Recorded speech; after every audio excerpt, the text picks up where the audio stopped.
Yo cho nó tí mông sao vậy tí mông liều sao vậy cho nó ai cream mông liều sao vậy tí mông là sao vậy tí mông liều sao vậy sao ngà bà tí mông là sao đâu vậy nó ở đó tí mông nó khu à bà tí là cho nó clip vào đúng không mắt đây là gì đấy mông đi bỏ nó tí là tí mông ở đó bố biết đâu mắt đây là gì đấy bà mẹ cho nó cho chị nào thì ai cream mông đi cho nó cho chị nào tí là bà biết đâu lẽ số đó khu khi mà bà tí là ya dễ đến này chỉ mà bọn nó cho nó luôn nghe tin bố mà xí này khu chỉnh xí này đủ đâu bọn nó thì là cho nó nghe tin bố mà đi môn khu về xí nó thì cho nó tóm vào ngã để xí thì là tóm vào ngã để xí đấy nó cũng chỉ mà cho nó thao này xí cho bố nó thì là bố thao này xí đấy nó đi môn thôi thì cho nó nghe tin bố nó tia ngã để xí nó cho nó tia ngã để cũng chỉ mà cho nó chao giả là xí đấy thì là nó ở đó xí này là mình này nó ở đó cho nó làm gì là cho nó đi môn rồi chạy đi clear vào nó thì là cho nó clip vào cho nó tận này một tia đâu mèo vậy đi là cái lùm nhiều clip đi này nè lùm nhiều tông ngáo thì mong khu cho nó quay mà sao này cả mà năng bị vậyအဲ့တော့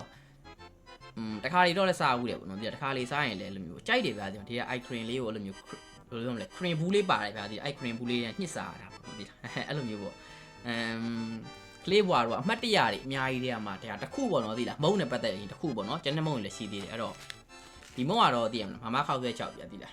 150ပါညာပေါ့150ဆိုမဲ့လေကိုလိုကန့်လိုက်ရင်ပြပြီလား100ပဲရှိရလူကြောက်လေ90လူပြန်အောင်သိလား200ပဲရှိရလူကြောက်လေ90ပဲပို့တော့တယ်ပဲသိလားအဲ့တော့အဲ့လိုမျိုးပေါ့နော်အဲ့တော့ဒီမုံကကျွန်တော်တို့ဒီမုံကဘလို့ဟိုစားဘူးတဲ့လူတွေရှိမယ်ဒီလားမစားဘူးတဲ့လူတွေရှိမယ်အဲ့တော့ဒီမုံစားရတဲ့ပုံစံလေးကရိုးရှင်းရှင်းလေးကကျွန်တော် icon ခွက်လေးတွေထဲမှာပါမယ်နော်အထက်မှာကျွန်တော် crane ရောင်းလေးပါမယ်ကျွန်တော်ဘယ်လိုပြောရမလဲ crane ရောင်းကကျွန်တော်သွားလိုက်တယ်လို့ပဲသိလားသွားလိုက်တဲ့အချောင်းသေးသေးလေးပေါ့နော်အဲ့လိုမျိုးမြင်အောင်ကြည့်လိုက်အဲ့ဒါမှဗျာအထက်မှာပါတဲ့ crane လေးကိုကျွန်တော်ဒီရေခဲမုတ်ခွက်လေးတွေထည့်တယ်ပြီးစားရတာဗျာဒီအဲ့တော့ကျွန်တော်တစ်ချက်ပြမယ်နော်ကျွန်တော်ဒီမုံကတော့ရိုးရှင်းပါပဲဟုတ်လားတော်ရလူမျိုးဟာလေးနှစ်ခုပါတယ်ပေါ့နော်တရားလေးက crane ချောင်းတရားလေးကရေခဲမုတ်โอเคကျွန်တော်ပြမယ်မကြည့်ဟဲ့လေရေခဲမုတ်လေး၄ခွက်ပါတယ်ဗျာနော်ဒီကမို့၄ခွက်ပါတယ်ဒီကောင်ကတော့ crane ချောင်းပေါ့နော်ဒီကောင်ကတော့ crane ချောင်းသူကရိုးလို့ဘယ်လိုချောင်းလဲသွားလိုက်တယ်ဖောက်လို့ပဲတည်မှာဒီမှာညာလေးပိတ်ထားတယ်အဲ့တော့ဒီချုံလေးနဲ့ဖောက်မယ်โอเคဖတ်ပါတွေ့လားသူအဲ့လိုမျိုးလေးထည့်ရတာဗျာဒီကောင်ကလေကျွန်တော်တစ်ချက်ကြိုက်တာလေးထူးရှိတယ်ဒီကောင်ကဘာလဲဆိုတော့သူကဒီ၄ခွက်လုံးကိုဗျာတိတာပြည့်အောင်ထည့်လို့ဗျာတိတာဒီကောင်ဒီမှာပါတဲ့ crane ကြောင်းပါလေတိတာဒီမုံနှစ်ခုဒီမုံတစ်ခုတည်းဒီမုံဗျာတိတာဒီမျိုးဟာမျိုးကိုလေဒီမျိုး၄ခွက်လုံးကိုလေသူကတစ်ခါလေးပြည့်အောင်ထည့်လို့ရတယ်တိတာသူကအများကြီးပါတယ်ပေါ့နော်တိတာ crane အများကြီးပါတယ်ပြောချင်တာအဲ့လိုမျိုးပေါ့နော်โอเคကျွန်တော်ဒီမှာရပြီနော်ဒီကဲမုံသေးလေးပေါ့ရေမုံသေးလေးရပြီကျွန်တော်တခြားလေးကကန့်ပြတော့ဘူးဘာလဲဆိုတော့ကျွန်တော်ရဲ့ lighting ကြောင့်ပေါ့နော်โอเคကျွန်တော်စားပြမယ်နော်ကျွန်တော်စားပြမယ်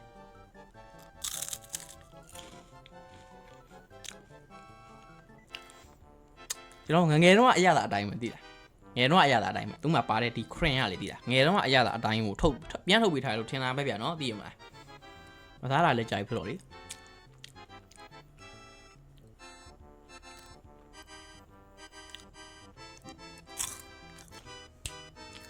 ငယ်တော့အရသာအတိုင်းပဲ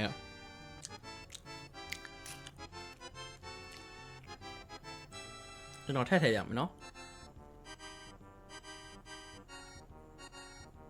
ကိုထည့်ရင်ထည့်တဲ့လူပြားသိရမှာသူများလိုမျိုးကိုရေကမ်းမုံလှလာလေးသိရမှာခွေလေးတွေလည်းထည့်ရတယ်ဗျာရပြီနော်ထပ်စားရမယ်